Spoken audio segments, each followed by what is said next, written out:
వాగ్దానాలు మనం ప్రతిపక్షంలో ఉండగా చేస్తున్నాం, అధికార పక్షంలో రాగానే ఎందుకు వాటిని ఇంప్లిమెంట్ చేయలేకపోతున్నాం అనేది వాళ్ళు ఇక్కడి నుంచి అయినా క్రెడిబిలిటీతో ఉండాలనేది ప్రజలు కోరుకుంటున్నారు. Okay, yes. మనతో పాటు జూమ్ లో అటు వైఎస్ఆర్సీపీ నుంచి లక్ష్మణరావు కూడా జాయిన్ అయ్యారు. లక్ష్మణరావు గారు నమస్తే అండి. ఎస్ లక్ష్మణరావు గారు, నేను మీ దగ్గరకు వస్తానండి. అయితే ముందుగా అటు చంద్రశేఖర్ గారి దగ్గరికి వెళ్దాం. చంద్రశేఖర్ గారు, మనం చూస్తున్నాం 8 రూపాయలు తగ్గించాలి ఆ పెట్రోల్ డీజిల్ పైన అని చెప్పి కూడా ప్రధానంగా వైఎస్ఆర్సీపీ అధినేత జగన్ డిమాండ్ చేయడం మనం చూస్తున్నాం. అసలు అది సాధ్యమే అంటారా? అండ్ ఇప్పుడున్న పరిస్థితుల్లో, ఎందుకంటే ఒక పక్కన రాజధాని లేదు, దాని నిర్మాణం కొనసాగుతుంది, ఆ రాష్ట్రం అంతా కూడా ఆర్థికంగా కొంచెం వెనకబడి ఉందనే చెప్పుకోవచ్చు.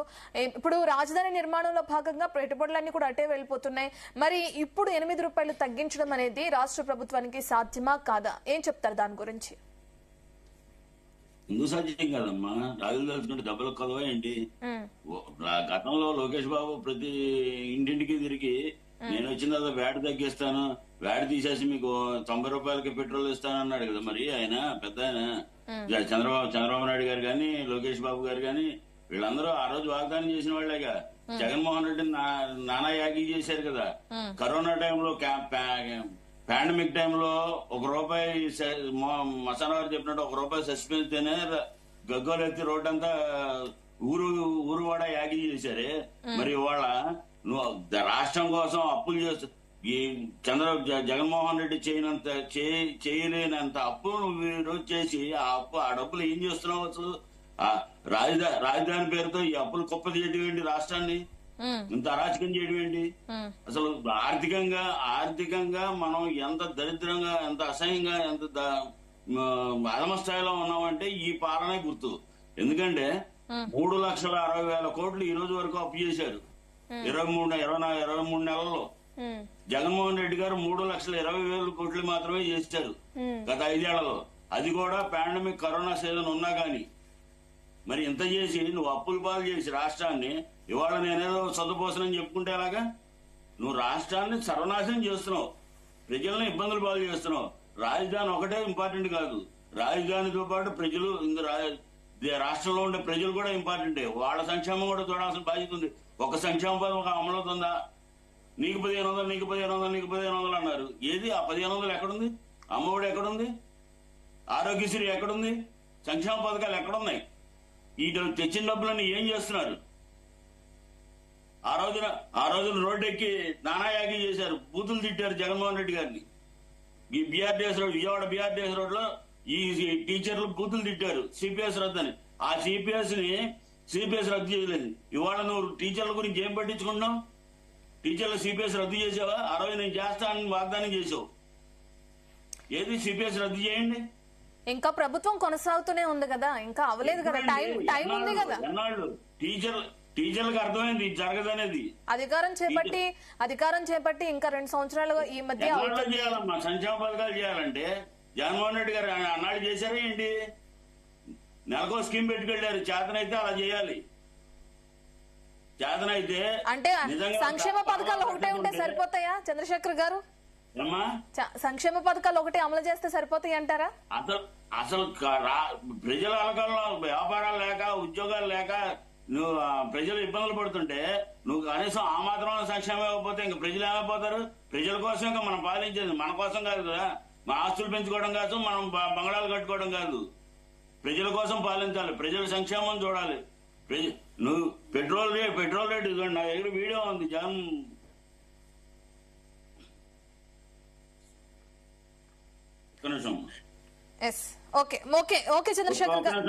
చంద్రశేఖర్ గారు లోకేష్ బాబు అన్నది ఎక్స్ప్లెయిన్ చేయండి. ఏమన్నారు? ఎక్స్ప్లెయిన్ చేయండి. ఏమండి ఏం చెప్పారు లోకేష్ గారు? ఏం చెప్పారు? మీరు ఏమంటారు? విద్యుత్ ఛార్జీల పేరుతో దోచుకున్నారట. కరోనా కాలంలో 4 వ్యాట్ను పెంచడం దారుణంట. పేదలకు మరింత భారంగా మారుతుందిట. కరోనా పాండమిక్ లో వీళ్ళు రాజకీయాలు చేశారు. అసలు రాష్ట్రంలోనే లేరు వీళ్ళు రాజకీయాలు చేశారు కరోనా టైంలో. ఏపీ పెట్రోల్ డీజిల్ వ్యాట్ పెంపుపై టీడీపీ ఆగ్రహం.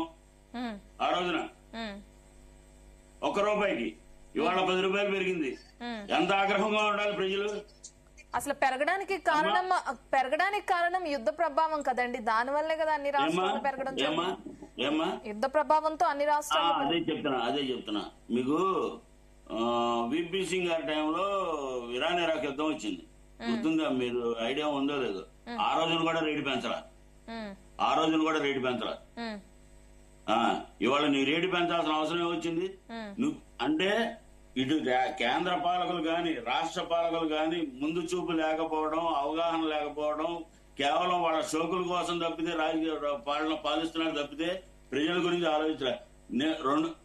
మేము అసలు పెట్రోల్ డీజిల్ రేట్లు పెంచమని ఒక కేంద్ర మంత్రి గారు వాగ్దానం పెంచి ఆ చెప్పిన 10 రోజులకి రేట్లు పెంచారు. చెప్పిన 10 రోజులకే డాలర్ రేటు పెరగదు, డాలర్ రేటు బాగానే ఉంది, స్థిరంగా ఉందని నిర్మలా సీతారామన్ గారు పార్లమెంట్ లో చెప్పారు. ఇవాళ 96 రూపాయలు ఉంది. 2014 నుంచి ఈ రోజు వరకు డాలర్ రేటు డ్రాస్టిక్ గా డౌన్ అవుతూనే వచ్చింది. ఇది పాలనా లోపమా, పాలనా దక్షత? చెప్పండి. జాతకాంతరమే కదా. ఇంత దారుణంగా పాలిస్తుంటే ప్రజలు ఎలా బతుకుతారండి భారతదేశంలో? ఓకే చంద్రశేఖర్ గారు, మళ్ళీ వస్తానండి మీ దగ్గరికి. లక్ష్మణ్ రావు గారు, మనం చూస్తున్నాం 8 రూపాయలు తగ్గించాలి అని ప్రధానంగా మీ అధినేత వైఎస్ జగన్ డిమాండ్ చేయడం మనం చూస్తున్నాం. మరో పక్కన అన్ని రాష్ట్రాల్లో పెరిగినాయి, కేవలం ఏపీలో మాత్రమే కాదు పెట్రోల్ డీజిల్ రేట్లు పెరగడం. అయితే ఎందుకు ఇప్పుడు ఇంత భారీ ఎత్తున నిరసనలు కానీ, లేదంటే మొన్న ఏ విధంగా అయితే వినతి పత్రం అందించారో కూడా చూస్తున్నాం కలెక్టర్ కి. అసలు ఇటువంటి ధర్నాలు చేయడానికి కారణాలు ఏంటి అనుకోవచ్చు? మీ డిమాండ్ ఏంటి? మేనిఫెస్టోలో చెప్పింది అమలు చేయాలనేనా మీ డిమాండ్, లేదంటే ఇప్పుడు పెంచుతున్న రేట్లను తగ్గించాలనా? ఇబ్బందిగా అలాగే ప్యానల్ ఉన్న పెద్దలకి జీతాల వీక్షణ యాజమాన్యానికి నమస్కారాలు. నమస్తే. గతంలో జగన్మోహన్ రెడ్డి గారు అధికారంలో ఉన్నప్పుడు ఇదే చంద్రబాబు నాయుడు గారు, నారా లోకేష్ గారు ఆ విద్యుత్ ఛార్జీలు పెంచుతా ఉన్నారు, కరెంట్ అలాగే పెట్రోల్ డీజిల్ రేట్లు కూడా పెరిగినాయి, పామాయిల్ రేట్లు కూడా పెరిగినాయి అని చెప్పి మాట్లాడారు. అదే మేము అధికారంలోకి వస్తే వీటన్నిటి ఛార్జీలు మేము తగ్గిస్తాము, అసలు పెంచము, వీలైనంత వరకు ఇంకా తగ్గిస్తామని చెప్పి. సరే, మీరు అధికారంలోకి వచ్చారు.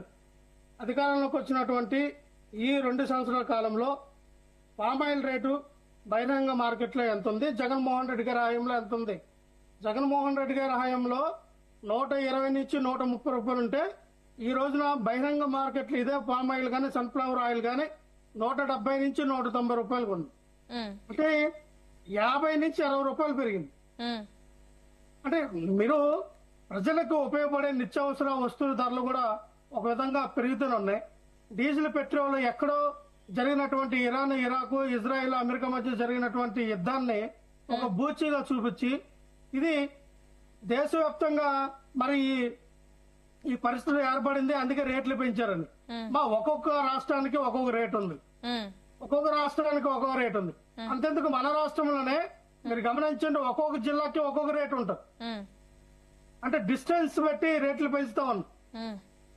అలాగైతే ప్రపంచవ్యాప్తంగా ఉన్న అన్ని దేశాలకు కూడా ఈ సంక్షోభం రావాలి కదా, ఆయిల్ సంక్షోభం. మన మన మన ఇండియాకి, మన ఆంధ్రప్రదేశ్కి ఎందుకు ఇంత దారుణంగా సంక్షోభం ఎందుకు వచ్చింది? అయితే ఇక్కడ మోడీ యొక్క ఫెయిల్యూర్ అయిన అవ్వాలా, చంద్రబాబు నాయుడు గారి యొక్క ఫెయిల్యూర్ అయిన అవ్వాలా? ప్రపంచంలో ఎక్కడ ఈ సంక్షోభం రాలా, ఆయిల్ సంక్షోభం అనేది ఎక్కడ రాలా? కానీ చూడండి, ఎవరు రోడ్ల మీదకి రాలా, ఎవరు పెట్రోల్ బంకుల్లో గంటల సేపు బారులు నిలబడి పెట్రోల్ కోసం యుద్ధాలు చేసిన రోజులు ఎక్కడ మనకు కనవండి? నేషనల్ ఇంటర్నేషనల్ ఛానల్లో చూడండి. ఇప్పుడు కూడా ఏదైతే ఈ ఆయిల్ రిఫైనరీ ఉన్నటువంటి ఈ ఇరాన్ నుంచి కూడా, అలాగే ఉక్రెయిన్, ఈ ఇరాక్ ఇక్కడ నుంచి ఉన్నటువంటి ఈ ప్రదేశాల్లో ఎక్కువగా ఈ డీజిల్ పెట్రోల్ క్రియేషన్ జరిగినటువంటి ఈ ప్రాంతాలు వాళ్ళకు ఫ్రీగా కూడా ఇప్పుడు ఇస్తూ ఉన్నారు. మీరు తీసుకెళ్ళిపోండి అని. ఈ యుద్ధ వాతావరణంలో ఫ్రీగా కంటైనర్లు ఇచ్చేస్తూ ఉన్నారు. కానీ ఇక్కడికి వీళ్ళు తీసుకొచ్చినటువంటి పరిస్థితిలో రేట్లు పెంచుతూ ఉన్నారు. ఒక యుద్ధ వాతావరణం పేరు చెప్పి రేట్లు పెంచుతూ ఉన్నారు. గతంలో మనం చూసుకుంటే ఒక లీటర్ వచ్చి వాళ్ళు 30-35 రూపాయలకి మనం అమ్ముతారు ఏ దేశాలకైనా. అంటే ఆ యొక్క దేశాలు దీన్ని బట్టి విధానం బట్టి ఉంటుంది 30-35 రూపాయలు.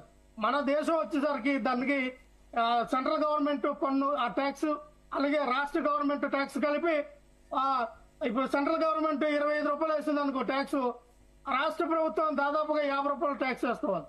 అంటే ఇవన్నీ కూడా ఈ యొక్క ప్రజల పైన భారం పడి ప్రజల్ని, అంటే ఎవరైతే వాహనదారులు ఎవరైతే ఈ ద్విచక్ర వాహనాలు కానీ ఈ 4 వీలర్స్ కానీ ఉన్నటువంటి అందరూ కూడా ఇబ్బందే కదమ్మా. మరి ఎందుకు ఆ రోజున అంత ప్రగడబంధాలు ఈ మాటలు మాట్లాడారు నారా లోకేష్ గారు, జగన్మోహన్ రెడ్డి గారు?